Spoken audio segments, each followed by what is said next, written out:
Andreas, schön, dich hier online zu sehen und zu haben. Ich möchte dich den Zuschauern vorstellen. Du bist der Geschäftsführer von der Firma Direktbaumanagement in Wiesbaden und hast dich entschieden, ein Bee-Pionier zu sein. Ja, schönen guten Morgen, Frau Buschne. Ja, das haben wir uns. Die ganze Ja, Firma hat sich dazu entschieden. gut. Bevor wir fortfahren, kurz für die Zuschauer, ich möchte erklären, was ein Bee-Pionier ist und wie das funktioniert. Ein Bee-Pionier übernimmt soziale Verantwortung, in dem Falle wie du, engagiert sich für die Bienen und Klimaschutz, rettet nicht nur die Bienen, sondern die Existenzen kleiner Imkereien. Ja, das funktioniert so, dass der neue Bee-Pionier erhält 3 Angebotspakete zur Auswahl. Und den Betrag, den er ausgesucht hat, geht zu 100% direkt an eine Imkerei, um deren Existenz zu sichern. Und als Dank erhält der Unterstützer einen Teil des erworbenen Honigs sowie öffentliche Aufmerksamkeit wie Berichte, Fotos, Werbung auf Social-Media-Kanälen und einige Zeitungsartikel. Ja, und der andere Teil des Honigs wird in unserem Shop angeboten, so dass dadurch können dann die Imker ihren Honig zu fairen Preisen verkaufen und somit ihre Arbeit fortsetzen. Ja, Andreas, du gehörst zu den ersten Bee-Pioniere. Kannst du uns erzählen, was deine Firma macht und warum ihr beschlossen habt, an diesem Bee-Pionier-Projekt teilzunehmen? Ja, zum ersten, was macht meine Firma? Also die Firma Direkt Baumanagement spezialisiert auf Umbau im laufenden Betrieb. Schwerpunkt ist die Hotellerie. Des Weiteren machen wir Sanierung von Brand- und Wasserschäden. Das machen wir deutschlandweit. Und in Wiesbaden und Umgebung sind wir spezialisiert auf Privatkundschaft, von der Küche von der Oma bis hin zum Fünf-Sterne-Luxushaus. Also wir machen im Querbeet alles, ja, handwerkliche Arbeit von A bis Z. So, und Und da, alles wie sind im wir auf euch? Wiesbaden-Bereich oder ganz in Deutschland? Das hört sich so groß an, was du machst. Nein, wir machen auch in Hamburg, in München. Aktuell bin ich gerade in Innsbruck. Hier machen wir jetzt ein Hotel. Und ja, schön, dass das jetzt überhaupt klappt, weil ich muss nämlich gleich in den Termin. Danke. Und ja, und was hat uns überzeugt? Uns hat überzeugt, wie du das präsentiert hast. Das mit dem Honig. Wir von der Firma machen schon länger in Sachen Bäume. Schon ein paar Jahre pflanzen wir jeden Monat, geht ein Teil von unserem Umsatz in Bäume. Und es gibt mittlerweile einen kleinen Direktwald. Der Aha, ist in der Nähe von Limburg. Und der Honig passt natürlich, beziehungsweise die Bienen passen wunderbar dazu. aha. Und welchen Nutzen erwartet dein Unternehmen durch die Teilnahme am Bee-Pionier-Projekt?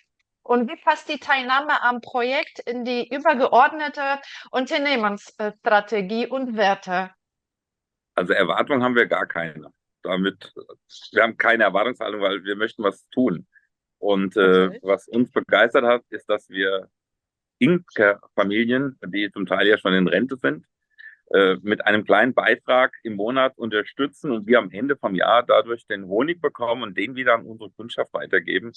Das sind die traditionellen Weihnachtspräsente bei uns. Und das ist nachhaltig, das macht Sinn und es kommt direkt an und deshalb machen wir das. Ja, das hört sich richtig nach einer sehr schönen, wichtigen Mission an von dir. Du unterstützt ja auch damit nicht nur dann die Imker, deren Bestände zu verbessern, sondern auch damit erhöhen die Imker auch die Biodiversität und das Thema CO2-Bindung und das ganze soziale Engagement, was du machst, um die traditionellen Imker zu unterstützen. Das hört sich sehr, sehr schön. Das freut mich. Und ja, was bedeutet für dich Honig? Was für mich Honig bedeutet. Ja, vielleicht erst nochmal zurück. Wir sind jetzt erstmal gespannt, welche Imkerfamilie wir überhaupt bekommen. Ich glaube, du fährst jetzt Richtung Slowenien die Ecke ab, ne? Und Ja, sind wir mal gespannt. Und vielleicht gibt es ja auch die Möglichkeit, dass wir langfristig gesehen die eine oder andere Familie oder die Familie, die wir da unterstützen, auch mal besuchen dürfen. Äh, sowas könnte man mal mit einem Firmenausdruck verbinden und Ja, um auch da wieder die Nachhaltigkeit zu steigern. Was bedeutet Honig für uns? Die ganze Firma nimmt jeden Morgen einen Löffel Honig. Sobald der Tag beginnt, haben wir in der Küche Honig gebunkert und dort nimmt jeder automatisch mittlerweile Honig, weil das ist einfach gut. sehr gesund. Ja, schön. Ja, mein Wohnmobil ist auch schon bereit und nächste Woche tatsächlich geht nach Slowenien und da habe ich mir schon sogar einen Aufenthaltsort ausgesucht. Dieser heißt Medova, übersetzt bedeutet das Honigwasser. Ja, und ich werde Aha. mich dort umschauen und dann, ich werde schon einige Imkereien für dich finden. Ja, aber auf dem Weg zurück, da werde ich dich nochmal besuchen kommen und ein kurzes Interview nochmal mit dir machen. Ja, freuen wir uns. Ja, Herzlich willkommen bei uns. ja, gut. Ja, dann hab mal erstmal vielen Dank. Ich bin schon selbst ein bisschen aufgeregt. Mal schauen, wie das alles wird. Und nochmal vielen Dank für deine Bemühungen, dass du die Umwelt und die Imker in Europa unterstützt. Schön, dass Ich es gebe es an die Firma geklappt weiter, hat. weil ich gebe es an die Firma weiter, weil das ist ein gemeinsames Projekt von allen. Ja, auch Ja. von unseren externen Mitarbeitern. Da möchte ich einen hervorheben, nämlich unseren Herrn Puchert, der auch da komplett dahinter steht und das mit unterstützt. Ohne die ginge das alles gar nicht. Habt ihr neuen Mitarbeiter? Nein, wir haben ja ganz viele externe Firmen und aber zum Beispiel unseren, So. ich sage immer unseren Elefant, weil der ist am längsten dabei, das ist unser Silvester Buchatsch seit über 26 Jahren und der unterstützt mit seinen Ah, 15 Mann auch dieses Projekt. Also wir machen das gemeinsam alle. Bin nicht nur ich oder meine Firma, sondern das sind auch die Firmen, die drumherum hängen. Und ah. insgesamt sind das etwas über 100 Leute. Oha. Ja, Schön. packen wir es gemeinsam an. Ja, Okay. Dann gut. nochmal vielen Dank und Ich wir danke hören auch. uns. Bis bald mal. Tschüss. Tschüss. Ciao.